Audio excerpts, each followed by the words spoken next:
അക്ബർ ചക്രവർത്തിയുടെ ചടുലമായ കൊട്ടാരത്തിൽ ബുദ്ധിയും വിവേകവും പരമോന്നതമായി ഭരിച്ചു.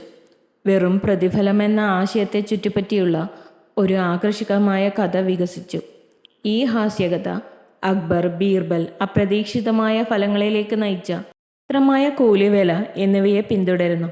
ഇത് നീതിയുടെയും സമഗ്രതയുടെയും പ്രാധാന്യം വ്യക്തമാക്കുന്നു. ദിവസം അക്ബർ തൻ്റെ കൊട്ടാരത്തിൽ അധ്യക്ഷനായപ്പോൾ രാജ്യത്തിനായുള്ള സേവനത്തിൻ്റെ പ്രതിഫലത്തിൻ്റെ സ്വഭാവത്തെക്കുറിച്ച് ആവേശകരമായ ഒരു സംവാദം ഉയർന്നു. കൊട്ടാരത്തിലെ അംഗങ്ങൾ വ്യത്യസ്ത അഭിപ്രായങ്ങൾ പ്രകടിപ്പിച്ചു. ചിലർ ഭൗതിക സമ്പത്തിനു വേണ്ടി വാദിച്ചു. മറ്റു ചിലർ അംഗീകാരത്തിൻ്റെയും പദവികളുടെയും മൂല്യത്തിന് ഊന്നൽ നൽകി. സജീവമായ ചർച്ചകൾക്കിടയിൽ മുല്ല നസ്രുദ്ദീൻ എന്ന കോടതി തമാശക്കാരന് സംഭാഷണത്തിൽ നർമ്മം ചേർക്കുന്നത് ചെറുക്കാൻ കഴിഞ്ഞില്ല.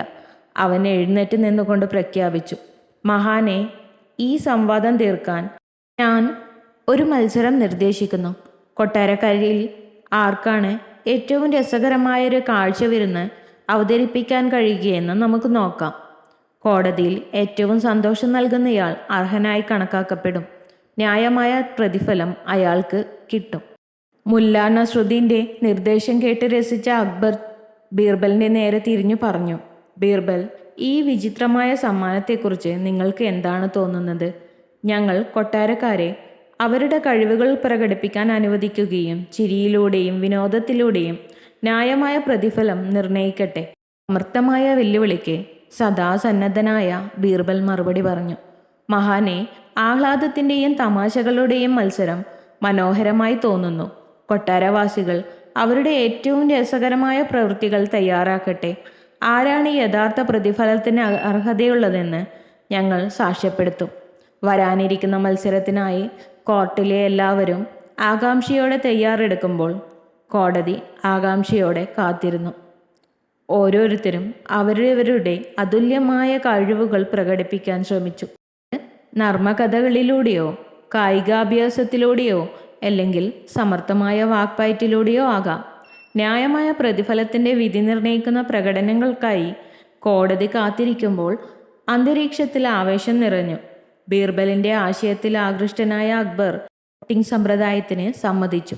ന്യായമായ പ്രതിഫലം അർഹിക്കുന്നുവെന്ന് അവർ വിശ്വസിക്കുന്ന പ്രകടനം നടത്തുന്നയാൾക്ക് വോട്ട് രേഖപ്പെടുത്താൻ ഓരോ കൊട്ടാരവാസിക്കും ഒരു ചെറിയ ടോക്കൺ നൽകി. ജനാധിപത്യ സമീപനത്തെ അഭിനന്ദിച്ച സഭാംഗങ്ങൾ ആവേശത്തോടെ വോട്ടെടുപ്പിൽ പങ്കെടുത്തു. വോട്ടുകൾ എണ്ണിത്തീർന്നപ്പോൾ മുല്ല നസ്രുദ്ദീൻ കുസൃതി നിറഞ്ഞ ചിരിയോടെ വിജയിയെ പ്രഖ്യാപിച്ചു. ഹാസ്യകഥകൾ കൊണ്ട് പ്രേക്ഷകരെ ആകർഷിക്കുകയും ഏറ്റവും കൂടുതൽ വോട്ടുകൾ നേടുകയും ചെയ്ത റഹീം എന്ന വിദഗ്ധനായ ഒരു കഥാകാരനെയാണ് കൊട്ടാരക്കാർ തിരഞ്ഞെടുത്തത്. കൊട്ടാരക്കാരുടെ തീരുമാനത്തെ മാനിച്ച് അക്ബർ ചക്രവർത്തി റഹീമിൻ്റെ നേരെ തിരിഞ്ഞു പറഞ്ഞു, റഹീം, നിങ്ങളുടെ രസകരമായ പ്രകടനം കോടതിയുടെ ഹൃദയം കീഴടക്കി. നിങ്ങളുടെ മികച്ച പ്രതിഭയ്ക്കുള്ള ന്യായമായ പ്രതിഫലമായി ഞാൻ നിങ്ങളെ രാജകീയ വിദൂഷകനായി പ്രഖ്യാപിക്കുന്നു. കൊട്ടാരത്തിലെ കോടതിയിലെ ഈ മാന്യമായ സ്ഥാനം നിങ്ങൾക്കാണ്. പ്രതീക്ഷിതമായ ബഹുമതിയിൽ ആഹ്ലാദഭരിതനായ റഹീം ചക്രവർത്തിയെയും കൊട്ടാരക്കാരെയും ആദരപൂർവ്വം വണങ്ങി. മറ്റു പങ്കാളികൾക്ക് മികച്ച സമ്മാനം ലഭിച്ചില്ലെങ്കിലും അവരുടെ സംഭാവനകൾക്കും കഴിവുകൾക്കും അംഗീകാരം ലഭിച്ചു. കോടതി ദിവസത്തിൻ്റെ ആഘോഷങ്ങൾ കഴിഞ്ഞപ്പോൾ രാജകീയ ഹാളുകളിൽ ചിരി അലയടിച്ചുകൊണ്ടിരുന്നു. കൊട്ടാരക്കാർ പിരിഞ്ഞുപോയപ്പോൾ അക്ബർ ബീർബലിൻ്റെ നേരെ തിരിഞ്ഞു പറഞ്ഞു, ബീർബൽ, വെറും പ്രതിഫലത്തെക്കുറിച്ചുള്ള വിലപ്പെട്ട ഒരു പാഠം ഈ മത്സരം ഞങ്ങളെ പഠിപ്പിച്ചു. ജനാധിപത്യപരമായ സമീപനം കൊട്ടാരക്കാർക്ക് അവരുടെ ഇഷ്ടാനിഷ്ടങ്ങൾ പ്രകടിപ്പിക്കാൻ അനുവദിച്ചു. റഹീമിൻ്റെ തിരഞ്ഞെടുപ്പ് അദ്ദേഹം നൽകിയ യഥാർത്ഥ സന്തോഷത്തിൻ്റെ തെളിവായിരുന്നു കോടതിക്ക്.